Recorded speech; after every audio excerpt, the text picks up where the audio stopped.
Olá! O conteúdo vai envolver deficiência de vitamina B1 ou tiamina e suas repercussões clínicas.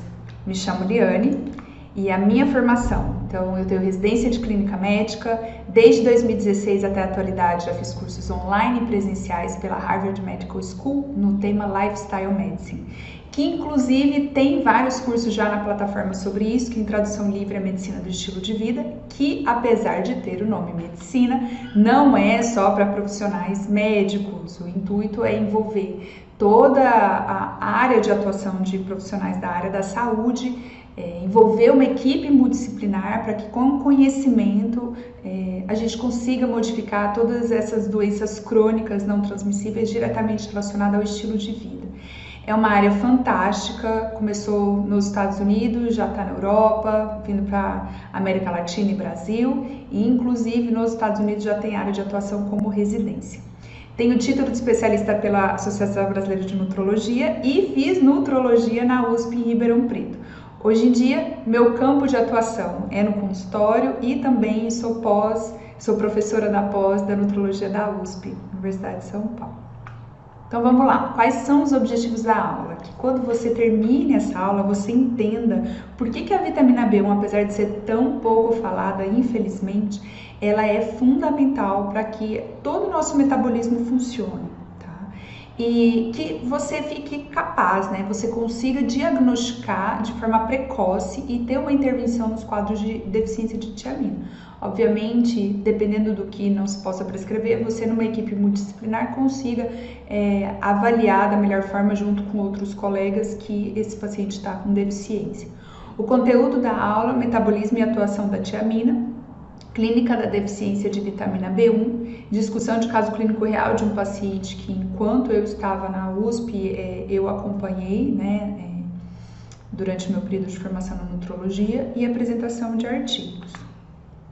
Para entender o que a tiamina faz, então o principal é sacar que ela é fundamental no ciclo de Krebs, ou ciclo tricarboxílico, ou do ácido cítrico. Como que acontece? Então, todas as vezes que a glicose ela entra na célula, né, tem um processo de quebra da glicose, surge o piruvato.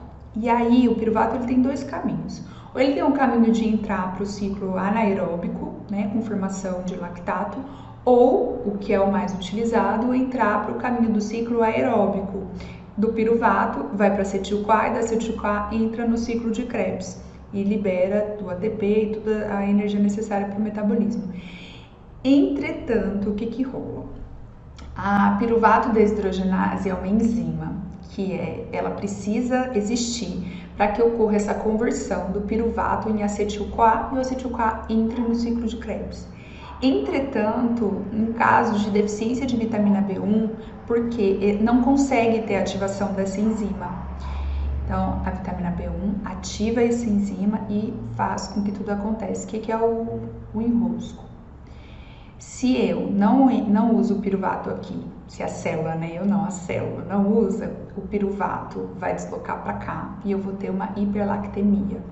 É comum, muitas vezes, o paciente, até em ambiente de UTI, ele tem uma alteração da gasometria às custas e até um aumento de lactato às custas de deficiência de vitamina B1, já saiu da infecção, já saiu do choque e tudo mais. E aí a dica para ver se tem relação ou não, como eu vou explicar mais para frente o diagnóstico, tem que ser clínico, porque se for esperar exame laboratorial, sangue, urina, não dá muito certo. Então, você faz a vitamina B1, faz empiricamente, no caso, pacientes internados e tudo mais, endovenoso, e aí em 24 horas já tem normalização, 24, no máximo 48 horas já tem normalização dos exames. Que mais do metabolismo que é importante saber? Então, pirofosfato de tiamina, ela é uma forma da tiamina com fósforo, né? Ela entra em sistemas metabólicos. E ela é necessária para o metabolismo final do carboidrato e do aminoácido principalmente. Se o nosso corpo, em todos os locais, em todos os órgãos, tecidos, células, tem um metabolismo de carboidrato e aminoácido o tempo todo como obtenção de energia, vocês pense o que não acarreta de complicação. As complicações elas podem ser sistêmicas quando não se tem essa vitamina. Então, baixou a tiamina, então baixa uma utilização, diminui a utilização do ácido pirúvico e de alguns aminoácidos pelos tecidos e aumenta a utilização de gordura e também aumenta a questão do ciclo anaeróbico e a lactato. A absorção máxima que acontece da vitamina B1 é no jejum, tá? Mas pense assim, uma atuação em todo o intestino proximal. Então aqui, tiamina e tiamina também. Veja que bacana quantas outras coisas são absorvidas no intestino. Então, pacientes que têm má absorção intestinal, doença intestinal inflamatória, doença celíaca, pacientes que teve uma retirada, uma ressecção do intestino, seja por um tumor, seja por síndrome do intestino curto, enfim, teve uma complicação.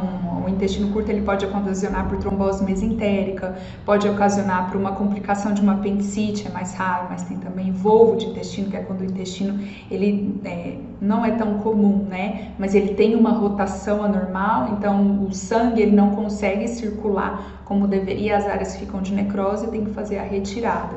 Pacientes pós-cirurgia bariátrica, pacientes que estão desnutridos, seja pacientes com longa estadia em UTI, seja pacientes que são fumantes, alcoolistas e não comem adequadamente, às vezes as velocidades intestinais deles que tem, né, nem tem a parte de absorção adequada. Então a mucosa, de uma forma mais leiga, é como se a mucosa tivesse careca. Então a absorção também, por mais que ele tenha o intestino anatomicamente íntegro, a parte funcional não está adequada. E isso já fica sacada para pensar que esses pacientes são grupo de risco para hipovitaminose B1. E aí, se o metabolismo, né, como já falei, maior parte do intestino delgado proximal, pacientes que têm alteração anatômica ou funcional, ficar de olho. 80% da tiamina ela fica numa forma que chama de TPP, que é a B1 mais o fósforo. E essa TPP é uma coenzima, e essa coenzima ela ativa a tiamina pirofosfato. Lembrar que quando a gente fala de coenzima, é essencial para funcionar a enzima. Então lá na frente, quando eu mostrei o ciclo de Krebs, tinha a enzima piruvato desidrogenase, e para piruvato desidrogenase funcionar, ela precisa da coenzima, e a coenzima é junto da vitamina B1, né? Ligação do fósforo com a vitamina B1. Para que ocorra esse processo. E onde que fica armazenado a maioria da B1? Tá? 50% do estoque é no nosso músculo. Em pequenas quantidades fica distribuído entre coração, sistema nervoso central, fígado e rins. Uma das maiores facilidades em relação a você dar para o indivíduo da vitamina B1, mesmo que não se tenha certeza da deficiência, é que não tem casos relatados de intoxicação. Então, se você prescrever, der a vitamina B1, tá tudo certo, é melhor dar do que faltar. E o excesso é excretado na urina. Tá? E outra coisa também, que é fácil ter uma deficiência dessa vitamina, porque a reserva do corpo é relativamente pequena, são cerca de 18 dias. Então pensa para uma pessoa que já não tem a absorção adequada e 18 dias ainda é um tempo mais curto, então facilmente essa vitamina acaba sendo, passada batido pelo organismo, digamos assim. E quando se tem o processo de obtenção de energia a partir dos carboidratos, pensar então na energia derivada que a gente fala de oxidação dos carboidratos, né? Carboidratos, proteínas e gorduras que são macronutrientes. Então, quando obtém um ATP a partir dessas reações, esse ATP ele é consumido em todos os locais do corpo. E é tanta energia, para você ter uma ideia, a quantidade de energia livre em cada um desses elos de alta energia de ATP, ou seja, você obteve o ATP para gerar energia dos outros lugares, o que é liberado de energia é em torno de 12.000 calorias a cada retirada do fósforo do ATP. É muita coisa. Se a tiamina ela está depositada um pouquinho em vários locais do corpo e ela atua diretamente no metabolismo de produção de energia, o que mais que ela faz de importante? Então, ela atua nos impulsos nervosos, na estrutura das membranas nervosas, então a atuação do sistema nervoso central. Nas vias da pentose, ela gera NADPH e ciclagem da glutationa, lembrar que a glutationa é no nível na área do redox, né? E oxidada também, e atua diretamente ou indiretamente em vários processos biológicos importantes, incluindo síntese de proteínas, então não só é da quebra de aminoácido para obter energia, mas também da síntese, metabolismo e proteção celular. E afeta estruturas periventriculares de forma direta, a deficiência, que é tálamo, corpos mamilares, núcleos oculomotores e verme cerebelar, região do sistema nervoso central. Ela é muito importante. Eu vou falar mais pra frente o caso clínico que a gente teve que eu tive, né, na enfermaria. E isso mexeu muito comigo, porque eu vi o quanto nós sabemos, né, o quanto a desinformação leva a prejuízos enormes, não só no acompanhamento do paciente, mas também na questão da frustração do profissional de saúde, não conseguir fazer, porque a nossa formação na área da saúde é sempre cuidar do paciente, é sempre levar o melhor tratamento para ele. E às vezes, né, porventura a pessoa acha até que está cuidando, mas ela não está cuidando porque ela não estudou adequadamente para saber o que teria que fazer ou não.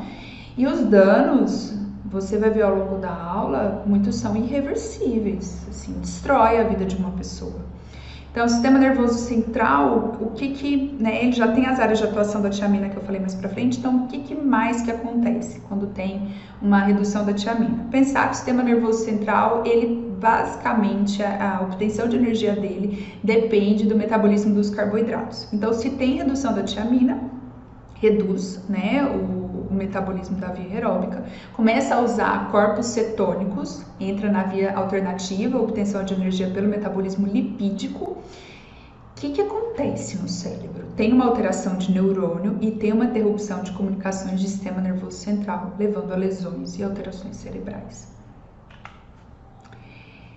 Tem degeneração de bainhas de mielina das fibras nervosas, tanto nos nervos periféricos quanto no sistema nervoso central, acomete tudo. As lesões nos nervos periféricos com frequência fazem com que se tornem extremamente excitáveis, resultando num quadro de polineurite. E os tratos da fibra da medula espinal, eles podem gerar uma alteração, então eles podem degenerar em tal extensão que a paralisia acaba acontecendo. Mesmo na ausência, então você pega o paciente lá, ele não tem uma paralisia, ele não tem uma alteração de locomoção, ele pode ter uma atrofia muscular, tá? Resultando uma debilidade grave, o paciente não consegue nem se movimentar adequadamente. E onde que tem tiamina, tá? A tiamina, pensando miligrama por 100 gramas, tá? No arroz integral é a maior quantidade. Pensar que a tiamina, ela tá na casca. Então, se você pega o arroz polido, diminui a questão da tiamina. Outra coisa também, o processo de cozimento dos alimentos diminui bastante a tiamina. Por exemplo, ervilha, batata, na hora que vai cozinhar, diminui. Farelo de arroz é o que mais tem, tá? Leite de vaca tem também, carne bovina 0,3, carne suína menos que 1 e carne de ave 0,1. Fique atento, a RDA é de 1,2 a 1,5 miligramas dia. Fique atento porque indivíduos que têm o hábito de consumir uma alimentação rica em peixes crus, mariscos e tudo mais, eles, né, nesses alimentos tem uma enzima que é tiaminase. Como o próprio nome diz, de tiamina, ela destrói a tiamina. Então, às vezes o indivíduo é saudável, uma alimentação equilibrada, mas como é muito rica em alimentação japonesa, na maioria das vezes, né, peixe cru ou de região de mar e tudo mais que tem marisco, ficar atento à suplementação de BU. No geral, quais são os grupos de risco? Quem que tem que ficar de olho? Alcoolistas, porque eles têm uma ingestão alimentar inadequada na maioria das vezes, eles compensam com a ingestão do álcool, e não só pela diminuição da comida, né, pelo quadro de hiporexia geralmente associado, mas também porque tem uma redução da absorção, porque tem uma inibição do etanol. Isso leva a uma redução das reservas hepáticas causadas também por alteração local do fígado, por esteatose ou fibrose hepática. Redução do magnésio leva também.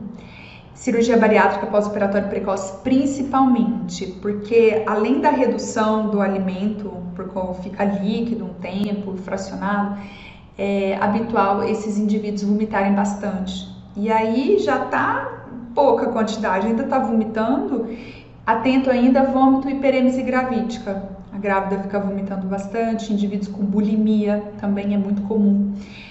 Anorexia nervosa, porque já não está comendo, neoplasias, porque acaba ficando com aquela caquexia neoplásica por conta de inflamação sistêmica, libera citocinas inflamatórias, leva a um quadro de hiporexia, anorexia e fica parecendo que o paciente oncológico não quer comer. É muito mais complexo do que isso. O corpo cria uma situação em que ele realmente reduz o apetite. Hiperêmese gravídica, como eu mencionei, doenças intestinais, então entra a doença intestinal inflamatória, lembrando doença de Crohn, retocolite ulcerativa, síndrome do intestino curto. Quando tiver um paciente síndrome de intestino curto, tentar saber, nem sempre é fácil, né? Mas se tiver a oportunidade de entrar em contato com o cirurgião ou com a equipe que já acompanhava ele previamente, seja em ambiente ambulatorial também, óbvio. Saber o tanto que teve, o tanto que sobrou, qual foi a área ressecada e qual foi a área que restou. Porque aí já dá para entender mais ou menos o que tem uma absorção maior e o que não, de micronutrientes.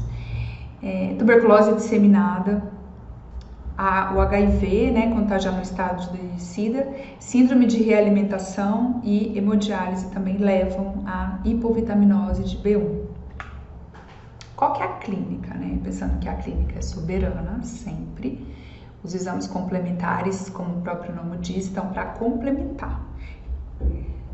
Tem que ter cuidado com essa questão de sair pedindo exame para tentar descobrir o que o paciente tem. Na verdade, é fazer uma hipótese diagnóstica e com a hipótese diagnóstica, o exame solicitado é para confirmar ou não aquilo que foi interrogado.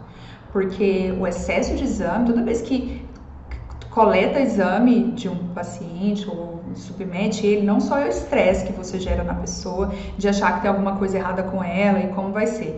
Também, né, de se organizar para coletar o exame, muitas vezes até financeiro. Tem gente que o plano de saúde não cobra ou não tem plano de saúde, mas é mais do que isso.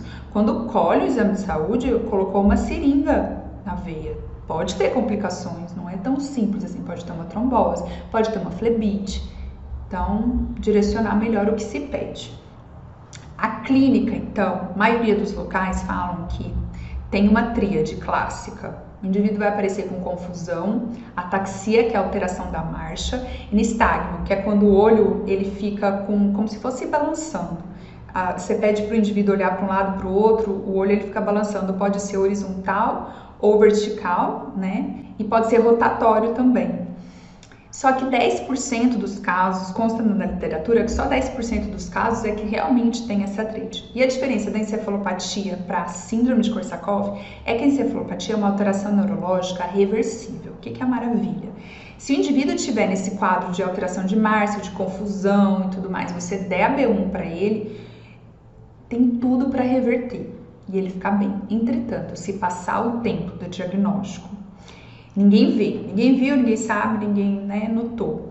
Entra com síndrome de Korsakoff, que é uma amnésia, que ele não lembra o que aconteceu recentemente, as memórias elas são só de muito tempo atrás, então é uma amnésia anterógrada do que acabou de acontecer, retrógrada, de coisas que aconteceram, mas num curto, tipo há 1 mês, 2 meses, a pessoa já não lembra. E confabulação, ele começa a ter ideias fantasiosas de coisas que não aconteceram, confabular mesmo, inventar histórias. E também tem o beriberi, que já foi muito falado antigamente, hoje em dia não se fala tanto, ainda bem, porque tem alguns alimentos são fortificados com B1 e também já tem uma maior atenção a evitar que esses indivíduos cheguem nesse quadro. Entretanto, pode sim acontecer e muitas vezes cursa com quadro de insuficiência cardíaca, a pessoa chega com falta de ar, reclamando que está cansada e no fim é deficiência de vitamina B1.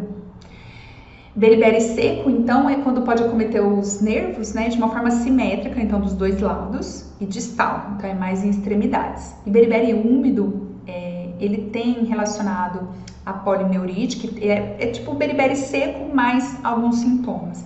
Então envolve sintomas tanto cardiovasculares, que pode dar o que eu falei da insuficiência cardíaca, da dispneia, do desconforto, e distúrbios gastrointestinais também, tá? Pode acontecer de até ter um diagnóstico diferencial de achar que está com sepse, mas uma coisa não tem a ver com a outra. E por quê? Porque eleva lactato. Lembra que eu falei lá na frente da alteração do ciclo de Krebs? Então eleva lactato. E aí, no fim, vai ver o pulso tá com taquicardia. Tá com falta de ar, tá com queixa de não tá conseguindo respirar direito. Vê a frequência respiratória tá elevada. E pode dar edema periférico também, de membros inferiores, principalmente. Distúrbio de gastrointestinal, então aquela queixa persistente que não está conseguindo digerir alimentos, pode cursar com constipação grave, anorexia e atonia gástrica, porque não tem o precursor necessário para ter o metabolismo de carboidratos, de aminoácidos principalmente, nem outras vias de ativação e nem o depósito de tiamina está tendo, porque o paciente está com deficiência. E a questão do trato gastrointestinal acometido, eles resultam da insuficiência da musculatura lisa e das glândulas do trato gastrointestinal, obter energia suficiente do metabolismo dos carboidratos. E como que é? O que é a questão? O que é o rolê do diagnóstico? Olha só, tem um exame que ele é mais realizado principalmente para pesquisa. Dependendo do laboratório, acaba até achando que é a cromatografia líquida de alta performance. Entretanto, por que não é indicado? Porque quando faz esse exame de sangue, ele mede uma enzima que chama transquetolase eritrocitária. E essa enzima é dependente do difosfato de tiamina, então você acaba dosando de forma indireta. Por que é limitado? Porque várias coisas podem falsear o resultado. Então, alterações graves agudas decorrentes de um processo inflamatório sistêmico, tá? Concentração de hemoglobina pode alterar e deficiência de albumina, redução de albumina. E a urina nem entra na maioria da questão do diagnóstico, porque não é considerado um exame confiável para avaliar se tem deficiência ou não de vitamina B1. Então, pensou em B1, diagnóstico é clínico. E aí, então, o que tem que olhar? Muitas vezes, a pessoa, durante a formação da nutrologia no HC, ela tem um ambulatório de cirurgia bariátrica, um ambulatório fantástico, todo mundo trabalha junto. Eu sempre habituei, né? A minha formação foi o nutricionista com nutrólogo, sempre, e os resultados eram fantásticos. E na cirurgia bariátrica também tinha o nutrólogo, o nutricionista, o cirurgião bariátrico, tinha fisioterapeuta, psicólogo, psiquiátrico, endócrino, tinha todo mundo lá. Assistente social, terapeuta ocupacional, e os resultados eram maravilhosos. Ainda são, na verdade, né? É que houve uma redução bem importante dos ambulatórios no geral por conta do período da pandemia, mas logo mais voltam todas as atividades, enfim. E aí, era comum receber pacientes pós-cirurgia bariátrica, porque às vezes alguns acabam afastando por um tempo, porque o ideal é que pós-cirurgia bariátrica o acompanhamento seja para sempre.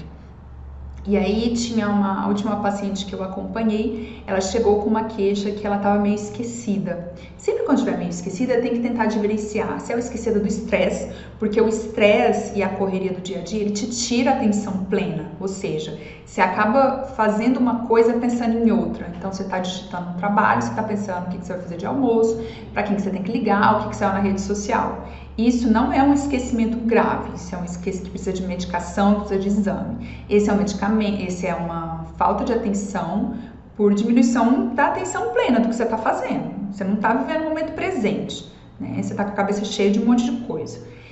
Agora, esquecimento, como esquecer nome de quem você conversa todo dia, esquecer sua rotina. Então, a paciente, ela todos os dias trabalhava 8 horas da manhã. Ela começou a acordar sem saber o que ela tinha que fazer, entendeu? Então, esquecimentos mais importantes. E ela tinha nistagmo também.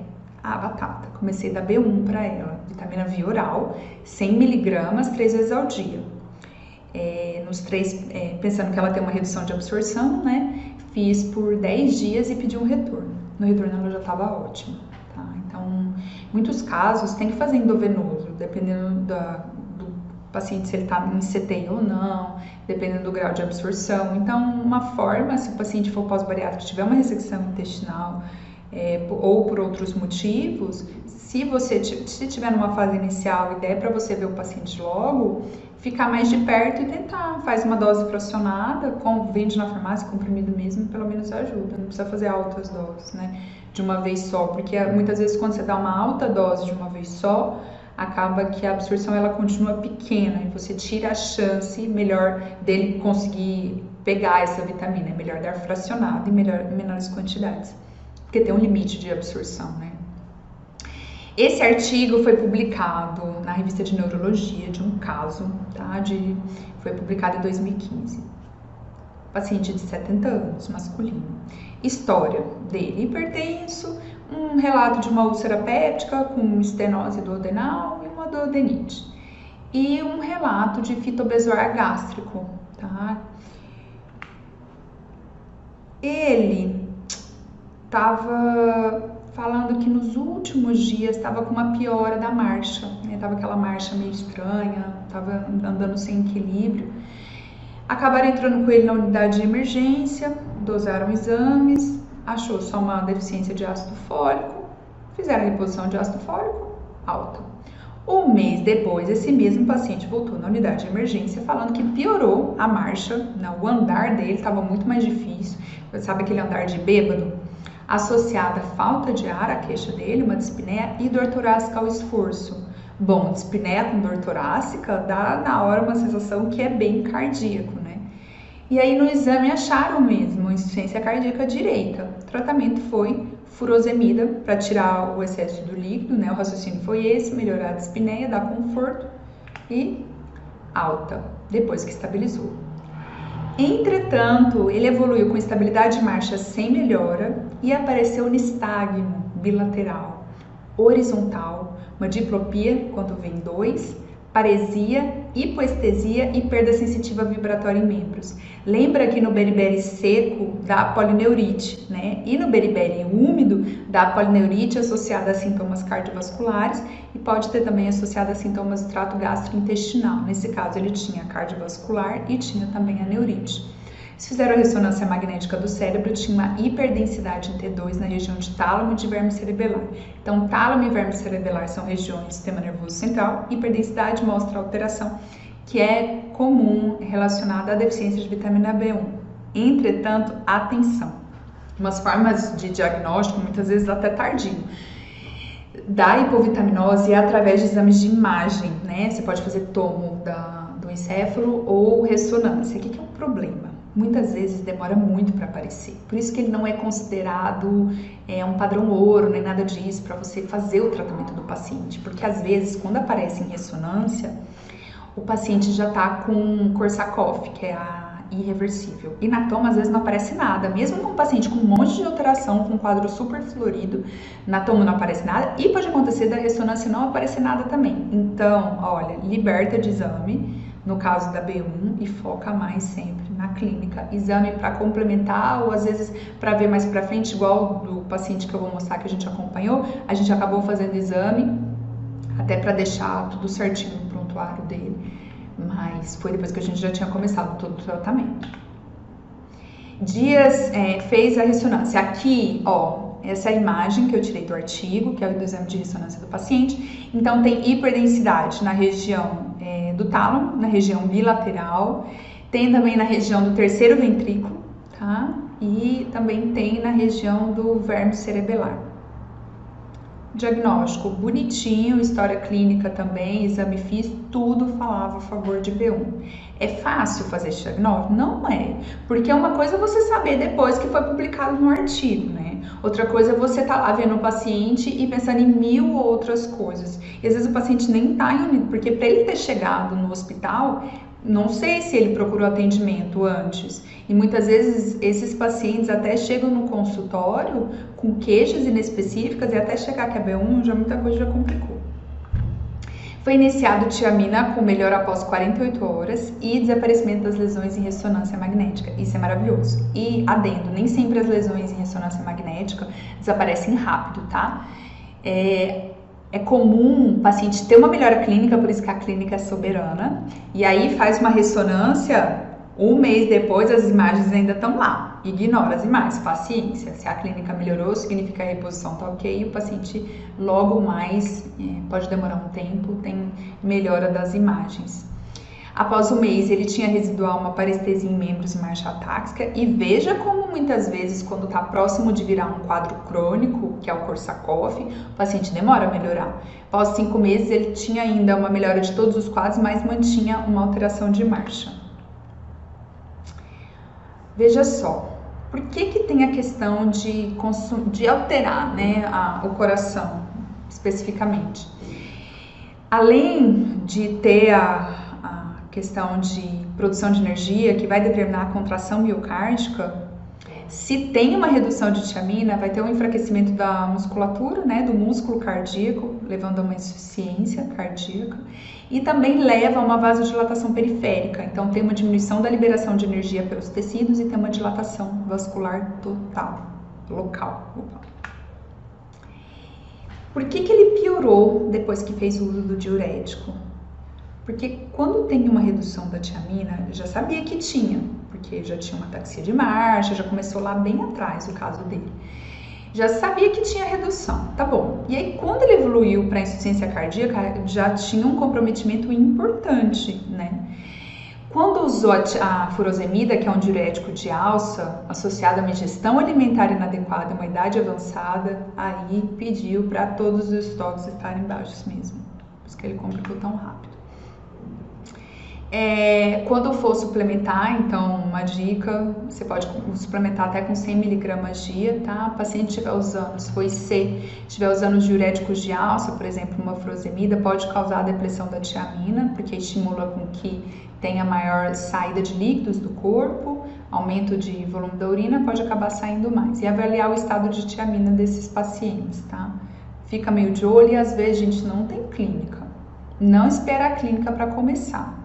Então, o paciente, ele faz uso de tem IC, faz uso de furosemida, não come lá muito bem os alimentos da B1, pelo menos por um tempo, às vezes, 10, 15 dias. É comum, após da B1, os pacientes falarem que estão sentindo mais fome, tá? E se estiver sentindo mais fome, significa mais ainda que estava com redução dos estoques, porque o metabolismo ele é ativado, então acaba que quer mais obtenção de energia, né? Ele consegue fazer mais obtenção de energia e precisa comer mais. Então vamos lá para o caso clínico do paciente que mexeu muito comigo e por isso eu sinto uma necessidade muito grande de falar a questão da vitamina B1 para evitar de alguma forma que isso aconteça com outras pessoas durante o tratamento. Esse paciente, antes de contar, eu não sei se você conhece ou não, como que funciona a USP em Ribeirão Preto em relação à nutrição, nutrologia, inclusive tem provas e opções para poder fazer aprimoramento lá, residência para a área de nutrição, é muito legal, assim, é fantástico. Então, na parte da nutrologia, esse aqui é a entrada do Hospital das Clínicas, né? Mas é um complexo enorme. Essa entradinha aqui não dá para ter noção quão grande é. E aí tem as áreas de pesquisa que ficam aqui, dos laboratórios de pesquisa. E aí, aqui a entrada é por aqui, entrada por aqui, entra. Esses 2 maiores prédios onde ficam a maioria dos leitos, dos andares. Então, a unidade metabólica ela fica no 5º andar. A unidade metabólica é o nome da enfermaria da nutrologia, tá? É o único hospital, o único serviço até o momento que tem uma enfermaria para hospitais da área da nutrologia, uma enfermaria própria. Tem uma equipe multidisciplinar maravilhosa. Tá? Então, como eu disse, nutrólogos e nutricionistas, tem a nutricionista-chefe, que tem as aprimorandas, assim como tem os nutrólogos-chefes e tem os residentes e tudo mais a gente. Tem uma cozinha só para enfermaria de nutrologia, só para os nossos pacientes, porque são pacientes que precisam de uma alimentação muito específica. E para isso tem toda a organização da copeira, tem a nutricionista que vai lá, que vê a questão do cardápio dos alimentos do dia. O cardápio é individualizado, porque os pacientes que estão lá, além de ser a referência no Brasil para atendimento e tratamento de pacientes com síndrome de intestino curto, tem de tudo lá. Então acontecia na enfermaria de ter um paciente com anorexia grave, que fazia de tudo para esconder a comida, não queria comer por nada, ficava fazendo o que pudesse para engambelar, e tinha um paciente super obeso. Então já teve uma época de internação lá que tinha uma paciente super obesa com mais de 300 quilos que precisou fundir 2 camas para ter o tratamento. Ela ficou 12 meses internada. E no mesmo tempo tinha uma paciente anoréxica, tipo cadeirante, com uma lesão por pressão importante em região sacral, porque ela já não comia e ainda não tinha cuidados adequados. E chegava dias em que a paciente super obesa não perdia peso e a anoréxica não ganhava. E aí a gente tinha um contato com a técnica de enfermagem e tudo mais, vamos descobrir o que está acontecendo. Aí no fim a anoréxica estava dando comida, a comida que ela não queria comer, porque ela não queria ganhar peso, para a super obesa que estava doida para comer alguma coisa. Então, quando eu falo doida para comer alguma coisa, gente, não é porque a gente deixava ela passando fome, né? Porque o intuito do tratamento da obesidade é você fracionar alimentos e tudo mais, entrar com medicação para diminuir a ansiedade, a compulsão e todas essas coisas. Mas é porque a paciente, ela tinha uma questão de compulsão mesmo. Que depois que foi entrado o medicamento, ela melhorou super e perdeu peso, viu? Esse é de 300 e tantos quilos, está com 142 quilos, andando por aí, fora do hospital e tendo a vida dela. Só para você ter uma ideia mais ou menos como funciona lá. Então esse paciente, como é que foi o caso? 50 anos, masculino, empresário, superativo independente, sem comorbidade nenhuma. Em junho de 2018, é um paciente que veio transferido do Sul. Então ele teve um abdômen agudo obstrutivo, uma complicação, infelizmente, e foi submetido a uma laparotomia exploradora com liberação de bridas no intestino delgado. Ok. E aí, no 5º pós-operatório dele, ele evoluiu com uma infecção em sítio cirúrgico, teve um abdômen agudo obstrutivo novamente, decorrente dessa complicação, uma nova laparotomia que precisou tirar uma parte do intestino delgado, uma enterectomia com anastomose no duodeno e juntando o cólon transverso. Isso ajuda para ter ideia o quão que ele ficou intestino curto, tá? Os tamanhos. Começaram porque é um paciente estava desnutrido, pós-operatório, teve uma ressecção intestinal importante, nutrição parenteral total, pronta para uso. Só que ele ficou 2 meses direto, tá? Por conta de toda essa questão. Ficou junho e julho. Em agosto de 2018, ele evoluiu com diplopia, nistagmo, confusão e perda de memória. Fizeram um diagnóstico lá no Sul ainda de síndrome de Wernicke e iniciaram a vitamina B1. Outra coisa, lá pode acontecer, a vitamina B1 ela não é cara, tá? Mas muitas vezes as pessoas nem se atêm a ter isso em ambiente hospitalar porque não sabe, ou enfim, são N coisas que acontecem porque não é padronizado. E aí, às vezes as pessoas acabam prescrevendo complexo B1, né, que tem todas as vitaminas. Lembrar que a vitamina B1, assim como o complexo B, são hidrossolúveis, tá? Ela sai na urina, enfim. O que é o rolo? Quando tem a prescrição assim, a dose de vitamina B1 é muito pequena. Então, pensando no tratamento desse paciente especificamente, que estava com hipovitaminose B1, não adianta tanto, você tem que colocar muita ampola e acaba que não é tão eficiente, você pode ter complicações pelo excesso das outras vitaminas do B1, então o melhor mesmo é tentar B1. Óbvio que se tiver um lugar que não tem nada, só tem a ampola do complexo B, faça a ampola do complexo B. E aí juntaram, calcularam mais ou menos o tanto que precisava para chegar na B1, que foi a alternativa que eles acharam, e fizeram várias ampolas de complexo B para tentar tratar isso, e realmente o paciente evoluiu bem com o desaparecimento do nistagmo, diplopia e melhora da confusão mental, do que estava, só que ele ficou com uma sequela, amnésia anterógrada. Então, assim, tudo que acontecia na hora, ou 5 minutos depois, ele já não lembrava. Então, você falava, bom dia, fulano, meu nome é Eliane, eu sou médica, eu vou cuidar de você. Você podia esperar 1, 2 minutos, sair, voltar. Olá, bom dia, o senhor me conhece? Ele pedia muita desculpa, porque ele sabia que tinha alguma coisa errada com ele, então ele ficava envergonhado. Era doído de ver. Ele falou, me desculpa, eu não lembro de você, eu devia lembrar. Não, tá tudo certo, meu nome é Eliane. Tem até um filme, né, que é do Adam Sandler, enfim, que ele tenta reconquistar várias vezes a mesma mulher e ela se esquece. Isso é real, isso pode acontecer. A pessoa ela não consegue reter memórias. É muito triste. Ele lembrava da esposa e da filha porque eram coisas de uma memória muito anterior. Então, memórias muito distantes, às vezes ele lembrava coisa de, no máximo, 10 anos atrás, ou às vezes 7 anos atrás, 5 num dia que ele estava melhor. E aí, deixa eu só... O que foi a questão, né? Quando prescreve a nutrição parenteral pronta para uso, é uma nutrição ótima, mas lembrar que ela tem 3 macronutrientes, né? Pode ter algumas que tem 2 macronutrientes só, mas a maioria tem 3 compartimentos que você mistura na hora do preparo, né? E que é o carboidrato, o lipídio e a proteína. Ok. E os micronutrientes? E as vitaminas? E os oligoelementos? Onde estão? Então, existe uma diferença entre nutrição parenteral pronta para uso e nutrição parenteral individualizada. Então, individualizada é aquela lá que você vai calcular item por item, que é super caro, não é em todo lugar que tem acesso. E aí vai calcular, tá com deficiência de cobre, quanto que cobre que tem que dar e tudo mais, e aí vai preparar especificamente para aquela pessoa de acordo com as deficiências e necessidades dela. É ótimo para adequação proteica, é ótimo para evitar hipovitaminose, deficiência de, enfim, de um monte de coisa. Mas, na maioria das vezes, é a pronta para uso. E aí, se não lembrar, se não tiver aquela iluminação de que na pronta para uso tem que enfiar, não é dentro. Não pode colocar nada dentro da nutrição parenteral, porque tem contaminação, pode entrar na corrente sanguínea do paciente e o paciente morrer por conta de uma parenteral. Isso acontece, felizmente. Então, é sempre separado. Então, tem a nutrição parenteral total e aí prescrito separado, tem as vitaminas diluídas em soro e tem os oligoelementos diluídos em soro.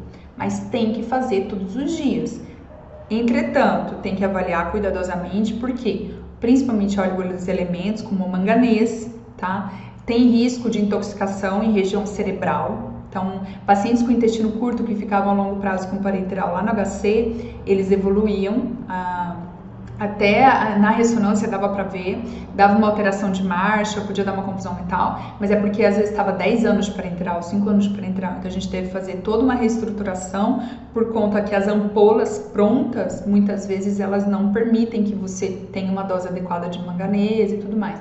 Então aí você intercala algumas ampolas, tem que ter toda uma atenção para isso, porque a parenteral é uma coisa super que ajuda, é fantástica, mas pode prejudicar muito o seu paciente durante o tratamento, dependendo como é feito, tá?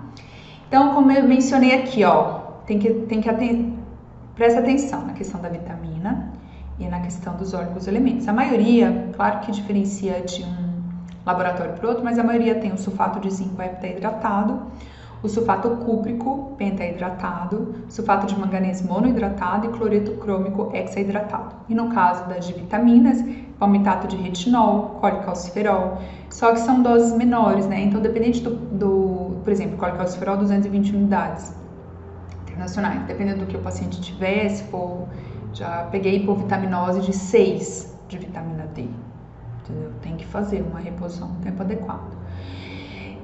Tocoferol, ácido ascórbico, riboflavina, peridoxina, ácido fólico, biotina, tem um monte de vitamina aqui. Entretanto, lembrar, se tiver suspeita de hipovitaminose B1, fazer a vitamina B1 injetável na ampola separado do que já é feito na parenteral, tem que adicionar. Tá? Não pode considerar que o que está sendo na parenteral não é necessário colocar. E lembrar dos pacientes com risco de realimentação. Então, paciente que está muito tempo sem comer, seja porque uma anorexia, ou seja uma bulimia, ou seja um pós-operatório de cirurgia bariátrica, acabou vomitando muito, hiperêmese gravídica. Pacientes idosos que acabaram restringindo porque está com alguma infecção, não está afim de apetite, ou pós-cirurgia, tudo fazer B1, porque essa pessoa não está comendo adequadamente e ela tem risco de realimentação. O que é a realimentação? A pessoa não está comendo, redução de até 10% da ingesta habitual já tem risco de fazer, assim, por mais dias, né? Já tem risco de fazer realimentação. Então a pessoa chega, então às vezes ela chega no seu consultório, às vezes está em ambiente hospitalar, ninguém dá muita atenção, tá comendo pouco, ainda mais né, comeu pouco, tá tudo certo, aí fala, então tá bom, então agora eu vou calcular o valor energético total, tá tudo certo, beleza. Aí na hora de prescrever e fazer ou comida via oral, ou enteral, enfim, ninguém pensa que a tiamina tá baixa.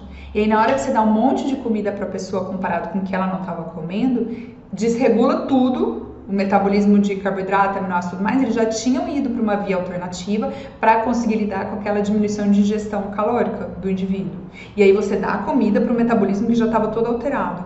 Isso leva a danos importantes, como hipofosfatemia, redução de potássio, pode dar arritmia cardíaca, pode levar ao óbito, confusão mental, é uma tragédia. Então, na dúvida, paciente comendo menos, antes de começar, e alcoolista também, que chega para ser atendido e tudo mais, antes de fazer soro glicosado, então antes de dar glicose, energia, fazer a B1 para evitar que tenha complicações.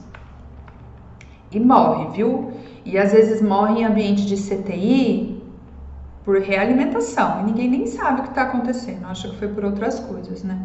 Porque a realimentação pode dar edema de membros inferiores, pode dar alteração cardíaca, né? Como eu mencionei, pode dar até arritmia. Olha só, esse paciente foi admitido para a gente em setembro, foi feito o diagnóstico de...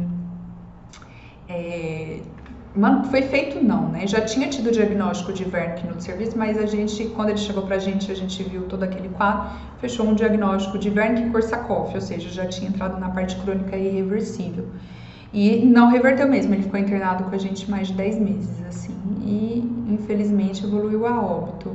Infelizmente, assim, considerando toda... ele não tinha mais qualidade de vida, então pensando na qualidade de vida para ele, né, ele não teria a vida que ele teria antes, mas é muito trágico tudo que ele passou. Aqui foi uma tomo que foi feita, porque quando ele chegou fez uma tomo só para descartar se não tinha outras coisas mesmo, estava normal. E aí depois de um tempo de tratamento, com melhora, a gente pensou, bom, será que realmente não tem nenhuma alteração mesmo? Porque a gente já sabia que muitas vezes não mostra na tomo. E como o HCE é um ambiente de muita pesquisa, de muita publicação, até para poder auxiliar outras instituições, eles muitas vezes gostam de repetir alguns exames até para poder ajudar outros locais e mostrar que realmente não modifica mesmo. No caso dele, veja, a tomografia dele está sem alterações que possam relacionar a hipovitaminose de B1, tá? Tem umas regiões de atrofia e tudo mais, mas nada específico com a B1. Agora, já na ressonância, tinha atrofia de corpo mamilar. Aqui dá pra ver. Tá bem irreversível. Bom, tratamento da vitamina B1, como é quando é endovenoso? Não tem nada na literatura especificamente, tá? Vários locais falam em quantidades diversas, mas no fim varia de 300 a 1.500 miligramas dia, lembrar de fracionar. Então, se for 300 miligramas, 100 miligramas 3 vezes ao dia. Se for 1.500, 300. Você pode fazer 300, ou se for 900. Agora, se for 1.500, faz 500, 500, 500. Tá? É de 3 a 7 dias a maior dose e dependendo do quadro do paciente, porque o risco de realimentação, o risco de complicação é sempre de 7 a 10 dias. Então, depois desses 10 dias, dependendo se foi uma dose maior que aumentou, você pode ir diminuindo. Em alguns casos, a gente ficava até 30 dias. No caso desse paciente, como a neuro estava acompanhando, porque um monte de gente foi acompanhar esse paciente, foi ajudar a gente, na verdade, a acompanhar esse paciente. Então, a neurologia, ela falou, bom, tem tudo para ser crônico, mas a gente não sabe, vamos tentar. Então, a gente fez por quase 3 a 4 meses endovenoso numa dose menor. E... em alguns casos você pode manter até 30, em outros a maioria dos pacientes que internavam com a gente, ou a gente acompanhava com outros especialistas, a gente fazia no máximo até 10 dias, né, que é a fase mais crítica. Por que se o paciente estiver mais grave ou com alteração de absorção é importante fazer V? Porque a oral é muito reduzida a absorção, é cerca de 3,7 a 5,3%. Então não adianta ficar dando aquelas doses mirabolantes, porque o paciente não vai absorver mesmo. E aí agora eu vou falar de artigos para falar um pouco mais da atuação da tiamina, de outros artigos, mas eu só queria ressaltar aqui, existe muito uma questão das vezes ter desencontros de informações, né? Dependendo ainda mais com o Instagram, rede social, muitas vezes as pessoas acabam falando o que elas querem, né? Eu gosto de brincar que às vezes é a sensação que dá que ela leu uma capricho e já sai gravando um vídeo como se fosse especialista. E tem que ter cuidado com isso, porque a gente está mexendo com saúde, né? A gente está mexendo com cuidar do outro, com vida, que é a coisa mais importante que tem. Então, para isso, existe uma obrigação de, nós vamos errar, obviamente, todo mundo erra, mas que os erros sejam menores, a tentativa é que seja isso. Para isso é importante o estudo e a prática. Então, uma dica para pesquisa, caso você não saiba, de artigos confiáveis. Tem inúmeros locais de pesquisa confiáveis, tá? Eu vou citar um. Se você entrar no Google Acadêmico, por exemplo, olha como a questão é complicada. Você fala assim, a questão da hipervitaminose D, né? Paciente com excesso de vitamina D pode evoluir para insuficiência renal, então ele pode perder o rim por conta de um modismo de falar que a vitamina D tem que estar super alta. Só que se você digitar no Google Acadêmico altas doses de vitamina D ou hipervitaminose D, faz bem à saúde, ou sei lá, vai ter um monte de artigo que comprova isso, mas esse artigo foi feito em que instituição? Quem foram as pessoas? Que tanto de viés? Então, quais fatores podem levar à confusão desses dados obtidos na conclusão? Tudo isso precisa ser visto. Então, a questão é não só avaliar a informação, mas onde essa informação veio, sabe? Qual instituição que é, qual revista que foi publicado, tem um índice de confiança alto, não tem? É importante ver tudo isso, tá? Então, eu gosto muito do PubMed. E aí, quando você vai publicar, você pode colocar em português, em inglês, que sai um monte de coisa lá, tá? Mas não é porque saiu que tudo é confiável. Óbvio que se tá no PubMed é muito mais confiável do que se estiver no Google Acadêmico, por exemplo. O Google Acadêmico tem coisas boas também, tá? Mas eu tô falando uma forma de filtrar. O endereço tá aqui, caso você tenha interesse.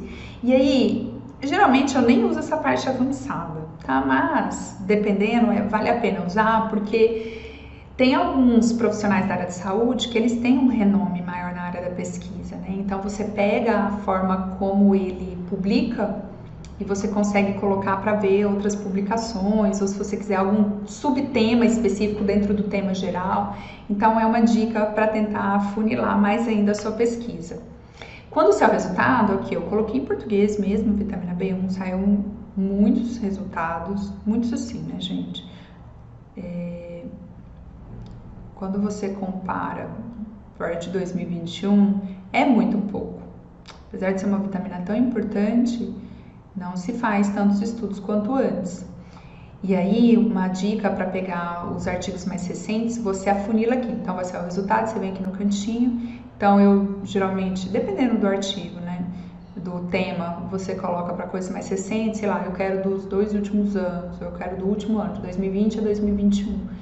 E filtra mais ainda. É muito legal. Então é um local de fonte bem confiável. Eu gosto bastante dos artigos retirados daqui. Falando em artigo, continuar, ambiente de UTI. Em 2017 foi publicado na Chest um artigo que assim foi revolucionário, porque eles mostraram um estudo com hidrocortisona, vitamina C e tiamina no tratamento de sepse grave e choque séptico. O estudo foi o seguinte, foi com um N não tão grande, né, mas foram 47 pacientes em cada grupo, sem diferença significativa nas características dos pacientes. Então, eles avaliaram questão de uso de droga, vasoativa, diferenciaram o tipo de quadro de gravidade ou não, enfim. E aí, foi um estudo retrospectivo, eles fizeram uma combinação de uso de tiamina de 200 mg a cada 12 horas, associada à vitamina C, ácido ascórbico, 1.500 mg a cada 6 horas, e hidrocortisona, 50 mg a cada 6. E o resultado foi uma melhora dramática da disfunção orgânica e tempo de reversão de choque. Foi tão importante esse resultado que, olha só, a mortalidade hospitalar foi de 8,5%, que referia de 47 pacientes avaliados, 4. No grupo de tratamento, ou seja, no grupo que recebeu hidrocortisona, vitamina C e tiamina, vitamina B1, comparado com 19 pacientes no grupo de 47, 40,4% no grupo controle. É uma diferença assustadora, ainda mais em pacientes em estado grave, né, de CTI, que muitas vezes você não consegue ter uma melhora tão importante às custas disso. Qual foi a conclusão do estudo? Vitamina C, corticoide, hidrocortisona e tiamina, vitamina B1 e V precoce são sim eficazes na prevenção da disfunção orgânica progressiva, incluindo insuficiência renal aguda e redução de mortalidade de pacientes com sepse choque séptico. Esse estudo foi assim, Porque aí todo mundo começou a falar, bom, então a gente tem que montar um protocolo, vale a pena montar um protocolo para todo paciente que entrar em unidade intensiva com esses 2 tipos de diagnóstico e fazer para todo mundo? Tá, mas vem cá, será que quem disse que isso foi ocasionado por conta da vitamina C? A hidrocortisona, todo mundo sabe que tem um fator importante, o corticoide, que ele modifica muita coisa. Mas será que é seguro fazer corticoide para todo mundo? Então, vários questionamentos começaram a surgir com razão, né? É importante ter essa parte crítica dos resultados que a gente recebe. E para ter um critério, né, eles usaram o SOFA, o score. Aqui no vermelho é o tratamento, o grupo de tratamento, o grupo controle e a questão do controle que evoluiu para óbito. Então, o score, eu vou falar um pouquinho mais desse SOFA e os dias. Quem recebeu o tratamento, ó, eles colocaram no período de 4 dias de avaliação, né? Olha a redução. Foi bem importante. Quando se fala em SOFA, foi criado por um médico na década de 1996. E o intuito é você fazer uma avaliação da falência orgânica sequencial, ou seja, pensar no paciente grave ou não, que evoluiu para a gravidade, que chegou não grave, evoluiu para a gravidade, enfim. O que está acontecendo de uma forma geral nesse paciente? Então, avaliação renal, avaliação do sistema nervoso central e tudo mais. Então, quais são os critérios que se utilizam? Então, a pressão parcial de oxigênio, os FiO2. Esse paciente está em ventilação mecânica ou não? Muda tudo se tiver. Como que tá as plaquetas dele? Tá alta, tá baixa, tá com plaquetopenia, tá com plaquetose? Como que tá a avaliação o neurológico dele? Bilirrubinas. Quando se fala em escala de coma de Glasgow, que é essa aqui, tá? Lembrar que tem que ter atenção se o paciente tiver em uso de sedativo, porque muda, né, o neurológico. E outra coisa também, toda a escala, ela tem limitações, né? É importante lembrar disso. Por quê? Porque na hora que vai ver o nível de consciência do indivíduo, às vezes o Glasgow dá igual maior. Porque assim, para você pensar que o indivíduo está grave, ele precisa ser entubado e tudo mais, é um Glasgow menor ou igual a 8, tá? Porque o intuito é proteger as vias aéreas e evitar que ele broncoaspire e tenha menos complicações. Entretanto, um monte de coisa, se você não estiver atento, pode levar a um Glasgow menor ou igual a 8, e não necessariamente o paciente precisa de intubação. Então, às vezes é comum, principalmente em ambiente acadêmico, né, que tem um pessoal que acabou de chegar e tudo mais, é comum ter essa confusão, a pessoa vai, chega, avalia o paciente, sai desesperado, falando, o paciente precisa ser intubado, o Glasgow dele está menor ou igual a 8, mas na verdade você vai dar uma olhadinha, não é assim, é porque a pessoa acabou não tendo atenção, acontece, né? Então, o score ele pode ser o mínimo de 3 e o total igual a 15, tá?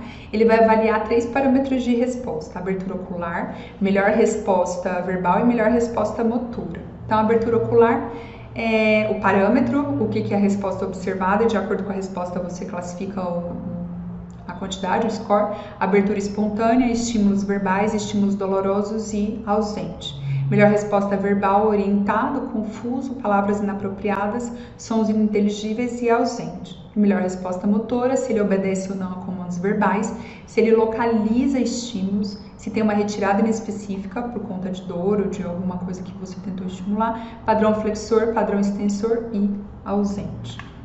Continuando ainda no SOFA, avalia a questão se está avalia a questão da pressão e se está utilizando ou não drogas vasoativas para aumentar essa pressão arterial média, tá? Se é dobutamina, se é dopamina, norepinefrina. E como que está essa função renal, qual que é ou você pode avaliar pelo débito da urina ou pela questão da creatinina. E atualmente eles acrescentaram a questão se é um paciente ou não COVID, se é um positivo confirmado, suspeito, se provavelmente não é ou se já foi confirmado negativo. Quem fez, então, foi esse professor, na verdade foi esse que é professor e médico, ele é as duas coisas, da Universidade de Bruxelas. E ele também está lá nesse mesmo hospital, tá? Já mencionei antes para vocês. E saiu então primeiro na revista Chest, e depois eles fizeram uma revisão que saiu no Critical Care 2018, falando sobre, e aí, né? Toda essa questão do ácido ascórbico, corticoide e tiamina, que foi um estudo fantástico, mas e aí, a gente pode fazer para todos os pacientes? E os efeitos adversos que pode dar uma corticoterapia, por exemplo? Tiamina, ok, já se sabe que é mais tranquilo em relação a não tem relatos de intoxicação e tudo mais. Mas e as outras coisas? O quanto elas podem realmente ter sido a resposta da melhora desses pacientes, ou o quanto pode ter tido viés para outras coisas? E isso abriu margem para vários clinical trials que estão acontecendo em todos os lugares do mundo, mais nos Estados Unidos, mas tem também na China, na Eslovênia, na Austrália, na Nova Zelândia, no Catar, na Índia, em tudo quanto é canto. E o intuito é justamente esse, ó, ver vitamina C, tiamina, aqui tá usando até esteroide para avaliar, aqui tá só com corticoide, a maioria é tentando reproduzir a questão se está tendo reversão ou não, se está tendo melhora ou não do score, do SOFA. É importante isso, né? É importante a gente, principalmente em estudos assim, que às vezes faz com N menor, ou com estudos que podem ter um impacto grande na utilização de determinada droga ou de determinada coisa que foi descoberta para o paciente, ter uma reavaliação se isso realmente é adequado. E, bom, para finalizar, aqui, gente, eu não tenho conflito de interesse nenhum, tá? Basicamente, isso aqui eu peguei uma foto das vitaminas B1 que tinham disponíveis. Tem muito mais se você der uma olhadinha no site de pesquisa. Mas ter cuidado com essas vitaminas B1 que muitas vezes são de locais que nem se conhece direito, tá? Vale a pena pegar essas feitas pelas indústrias farmacêuticas mais conhecidas mesmo, que tem na forma de comprimido, bonitinho, 100 mg e tudo mais, tá? Ter só cuidado, porque às vezes nem sempre tem o que fala que tem na dose correta e tudo mais, que eu tenho certeza que vocês já sabem. Bom, para finalizar, mais uma vez a clínica Soberano, tá? Atentar para os sintomas inespecíficos e grupos de risco. Na dúvida, faz uma reposição, prescreve um comprimido lá e tá tudo certo. Vida que segue. Estou à disposição, qualquer dúvida, enfim. Pode entrar em contato via rede social, tá? Nutrologia Liane GB. Na verdade, gente, olha só, o QR Code eu acho que tá o mesmo, tá? Mas trocou. Agora é Liane Nutróloga. Mas eu acho que pelo QR Code dá. Mas qualquer coisa é Liane Nutróloga. E não modifiquei aqui o Instagram. E o e-mail eu mantenho o mesmo, tá? Pode entrar em contato comigo via e-mail. É isso.